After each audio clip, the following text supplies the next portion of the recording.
Bonjour et bienvenue dans la chaîne Mathématiques Sciences. Aujourd'hui, je vais vous présenter et expliquer une nouvelle vidéo, qui est une vidéo donc tout simplement pour les premiers en spécialité mathématiques. Dans cette vidéo pour les premiers en spécialité mathématiques, on va apprendre à faire deux choses aujourd'hui. Donc on va revoir justement comment on lit le coefficient directeur donc d'une tangente à une courbe, autrement dit donc le nombre dérivé. Et deuxième chose, déterminer l'équation réduite d'une tangente. Alors, oui, il faut savoir que, du coup, vous pouvez mettre la vidéo en pause pour ceux qui seraient prêts à faire l'exercice qui est affiché juste là, juste à votre droite, du coup.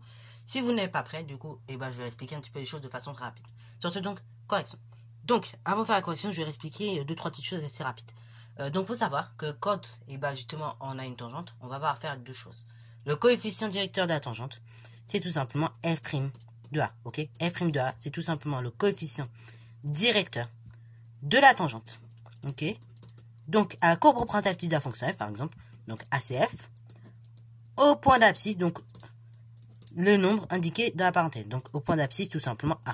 Ok? Et, justement, une tangente, c'est une droite. Donc, une droite, on va la caractériser par deux choses. Un coefficient directeur, donc une pente, et une ordonnée à l'origine. Et justement, de façon générale, quand on va avoir une tangente, son équation réduite sera de la forme suivante. Regardez. Donc là, formule apprend par cœur. Donc, y égale. Alors, il y a deux solutions. On peut raisonner de deux façons. Une tangente, on peut dire c'est une droite, donc c'est ce cas-là. L'équation d'une tangente, ça sera toujours y égale mx plus p. Ok? Dans le cas particulier de la tangente, la plupart du temps, vous n'aurez pas spécialement m, spécialement p. Enfin, vous aurez m de par, justement, le fait que m, c'est f' de a, donc le coefficient directeur de la tangente. Mais p, vous l'aurez peut-être pas toujours. On verra dans certains exos que p, on ne peut pas toujours l'avoir. Dans certains cas. Voilà, du fait de la courbe, du fait de comment on a tracé les choses. Donc, du coup, soit vous raisonnez comme ça, y égale à mx plus p, ou soit formule qui va servir tout le temps dans ce chapitre, y égale à f' de a, facteur de x moins a, plus tout simplement f de a. Et en fait, ceci, c'est l'équation réduite d'une tangente. Alors ce résultat-là, donc, il se démontre. Si on a le temps, donc je le ferai là. Sinon, au pire, je verrai le faire un peu plus tard dans l'année. Mais donc, il faut savoir, ça se démontre. Hein. Ça vient, justement, ce résultat-là, dans le cas particulier de la tangente, vient tout simplement dans le cas, en fait, général, du fait qu'une tangente est une droite, donc représentée par une fonction affine. Et donc, on manipule cette expression-là, et à un moment donné, on arrive à celle-là. Ok? Donc, du coup, pour ceux qui sont chauds, dites-le moi en commentaire. On fera peut-être une démonstration donc de cette propriété. Ok? Donc voilà, une fois que vous savez ces deux choses-là, après on peut réaliser tranquillement l'exercice. Donc on va y aller cas par cas. Donc du coup, il s'agit de déterminer dans chaque cas l'abscisse du point A, la valeur de f de A, celle de f' de A, puis l'équation réduite de la tangente. Donc vraiment exercice d'application tout bête de cours. Hein, pour vérifier si vous savez bien faire les choses. Ok? Donc, l'abscisse du point A. Donc ici, quand on parle de l'abscisse du point A, c'est tout simplement l'abscisse, en fait, du point de tangence. C'est-à-dire l'abscisse, en fait, où, tout simplement, la courbe et, tout simplement, la tangente vont se couper. Autrement dit, l'abscisse du point A dans notre exercice. Donc, A, c'est égal à combien pour le premier cas? Donc, on peut regarder, c'est égal à moins 2. Après, deuxième chose, on nous a dit quoi? F de A. C'est l'image de A par la fonction F. F de A, c'est l'image de A par la fonction F. Or, F de A, c'est tout simplement F de moins 2, parce que A égale moins 2. Donc, il s'agit tout simplement de dire F de moins 2, l'image de moins 2 par la fonction F. Bon, là, c'est pas compliqué. Hein. On se passe en moins 2 en abscisse, on monte jusqu'en ordonnée. On monte en ordonnée jusqu'à atteindre le point A. Donc, on voit qu'on monte de 2 carreaux. Et après, je vais en face, hein, donc en ordonnée, voir à quoi ça correspond. Du coup, ça correspond à 2. Ok, donc ça, c'est pour F de A. Maintenant, je détermine F' de A. Alors là, du coup, comme c'est un livre, je peux pas m'amuser à à vous faire le tracé. Donc, suivez avec moi vraiment les choses, ok? Donc, vous pourrez reprendre la vidéo en arrière si vous voulez pour avoir les figures, pour avoir une idée un petit peu des choses. Donc, regardez, comment je vais déterminer f' de A. On a dit c'est un coefficient directeur de tangente. Donc, f' de A, qui est égal à f' de moins 2, on peut le rappeler, c'est le coefficient directeur de la tangente, ok? Ou bien de T, au point d'abscisse moins 2. Et voilà, ok? Donc, f' de 2. Finalement, c'est comment on calcule un coefficient directeur? C'est la différence au niveau des ordonnées, delta y sur delta x. Donc, je regarde. Si j'avance de 1 carreau vers la droite, on avance de 1 carreau vers la droite. Donc, dans ce cas-là, en delta x, on a 1. Et en delta y, combien je monte? Ok? Ou combien je descends? Donc là, je monte. Je vois que quand j'avance de 1 carreau, je monte de 1, 2. Je vois que je monte de 2 carreaux, ok? Enfin, c'est même pas exactement 2 carreaux, ça a l'air d'être 1 carreau et demi. Donc, si on n'est pas sûr, je prends pas un déplacement de 1. Je vais prendre un déplacement un peu plus long. Ok? Ça va arriver, des fois, on tombe pas pile dans le nœud du quadrillage. Donc, on prend un déplacement plus long. Donc, je me déplace de 2 en abscisse. Et voyons de combien je monte en ordonnée. Donc là, je vois, je monte de 1 carreau, 2 carreaux, 3 carreaux, ok? Donc, du coup, comme je monte de 3 carreaux, et ben, delta y on a 3 et delta x on a 2. Et donc, on peut mettre f' de 2 égale 3 demi, ok? C'est-à-dire que quand j'avance de 2 en abscisse, je monte de 3 en ordonnée. Allez, du coup, la tangente, hein. Donc, regardez comment on note les choses. Donc, si on veut l'équation de la tangente, on va noter t, deux petits points, y égale, et après, donc, vous mettez l'équation de la tangente, l'équation réduite de la tangente. Donc, du coup, ce sera f' de 2, f' de moins 2, pardon, facteur de x moins 2, ok? Donc, tout simplement, plus f de moins 2. On peut réduire, ça fait y égale f' de moins 2, facteur de x plus 2, hein, moins par moins, plus f de moins 2. Ça fait y égale la chose suivante, f' de moins 2. On avait trouvé combien? Bah, on avait trouvé 3 demi. Facteur de x moins 2, enfin x plus 2 plutôt, plus f de moins 2. Donc f de moins 2, on avait trouvé 2. Alors on va, petit développement encore une fois, y égale, donc 3 demi x plus, donc 3 demi fois 2, c'est-à-dire 3 en fait, plus 2, ok?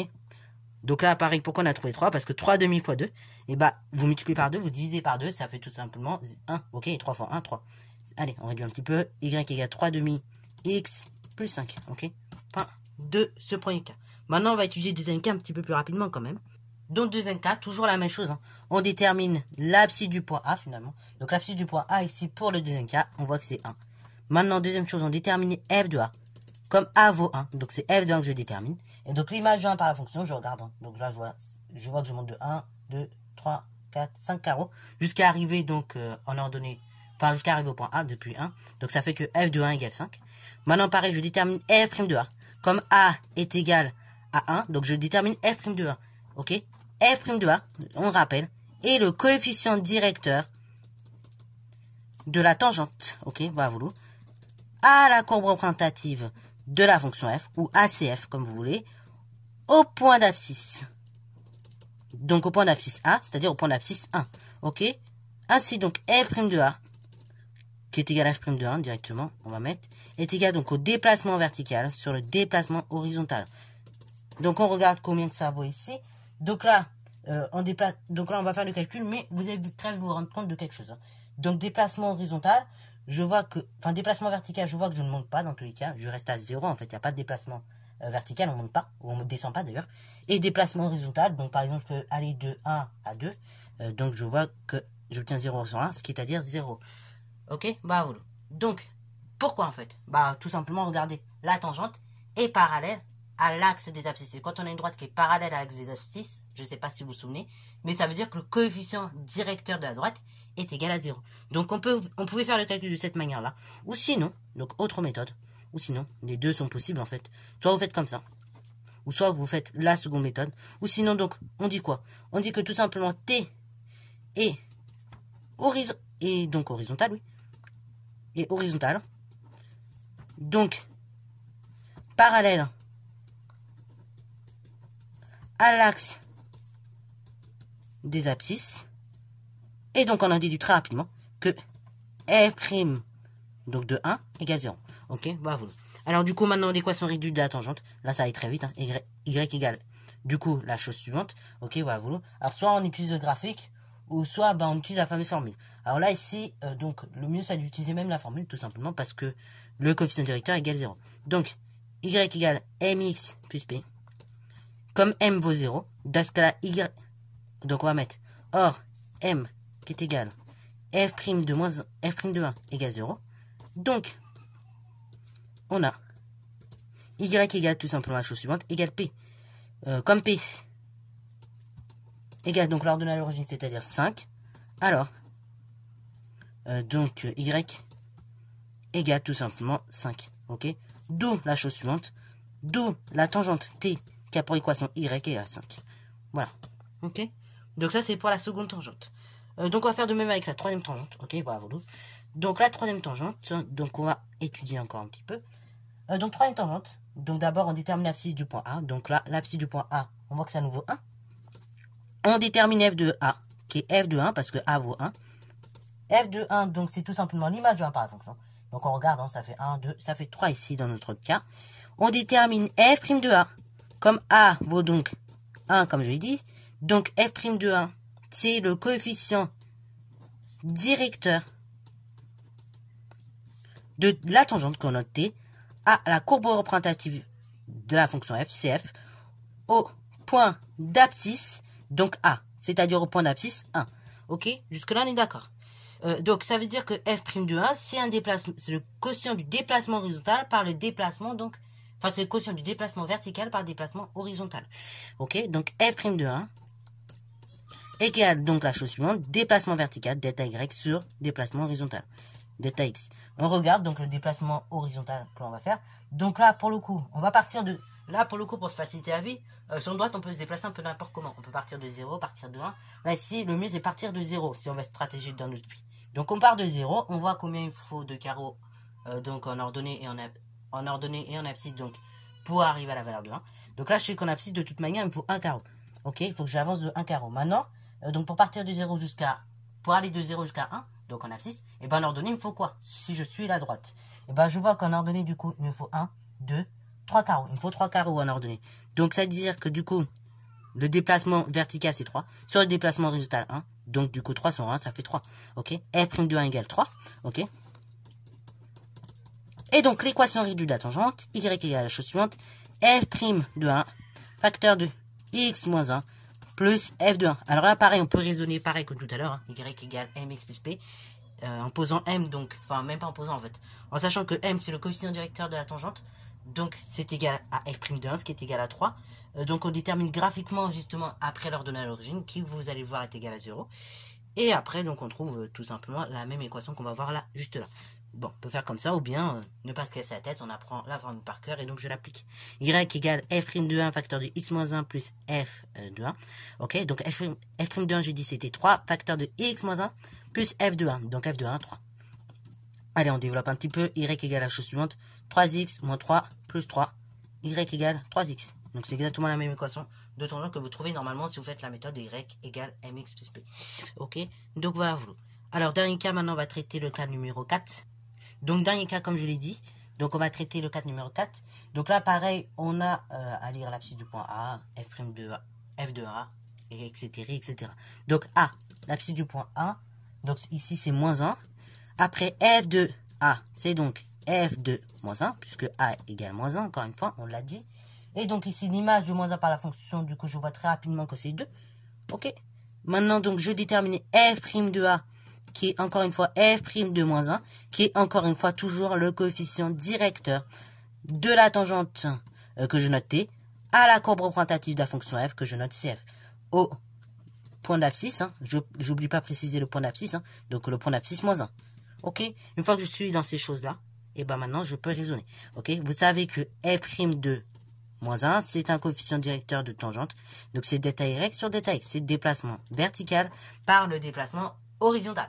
Donc, regardez comment je vais fonctionner. Donc, je vais partir de A et je vais voir qu'est-ce qui se passe, quel chemin à mener en suivant la droite pour arriver à 0. Donc là, je vois que je me déplace de 1 vers la droite, donc déplacement horizontal égal à 1, et déplacement vertical, du coup, je vois qu'il est de moins 1. Ok, je descends de 1, donc ça fait moins, parce que l'axe il monte, nous on descend, donc on va dans le sens contraire, du coup moins. Ok, donc ça fait moins 1 sur 1, ce qui veut dire ça fait directement moins 1. F' de moins 1 égale moins 1. Ok, on est d'accord? Donc, là, pareil, deux façons de raisonner. Soit on utilise la méthode y égale mx plus p, ou soit on utilise l'équation réduite de la tangente. Pour varier, je change un petit peu. Je vais vous montrer la méthode avec y égale mx plus p, surtout qu'elle n'est pas compliquée. Regardez. Donc, on sait que donc t donc a une équation, ou a pour équation, donc, ou on va mettre à une équation plutôt, à une équation de la forme suivante. Donc, de la forme y égale mx plus p. Y égale f' de moins 1. C'est égal à moins 1. Ok. P est égal à combien? C'est tout simplement l'ordonnée à l'origine. C'est le nombre qu'on lit sur le graphique. Donc ici, donc P, on peut mettre si vous voulez f de 0. Ok, si ça vous fait vraiment plaisir. Voilà, enfin, ce ne sera pas f de 0. Ce sera tout simplement, donc vous avez compris. En fait, le nombre que l'on prend au départ, enfin le nombre qu'on obtient lorsqu'on prend 0 au départ en suivant la droite. Ok, donc on pourrait noter t de 0 si vous voulez, si on appelait la fonction t qui est représentée par droite. Bon, t de 0 ou bien tout simplement le nombre qu'on prend au départ pour obtenir, enfin qu'on obtient après à la suite avec la tangente, on voit que c'est 1 également. Donc, t a pour équation la chose suivante. Y égale, donc tout simplement mx plus p avec, donc tout simplement m. Alors c'est m ici, pardon, j'ai oublié. M égale moins 1. Et donc p égale 1. Soit la chose suivante.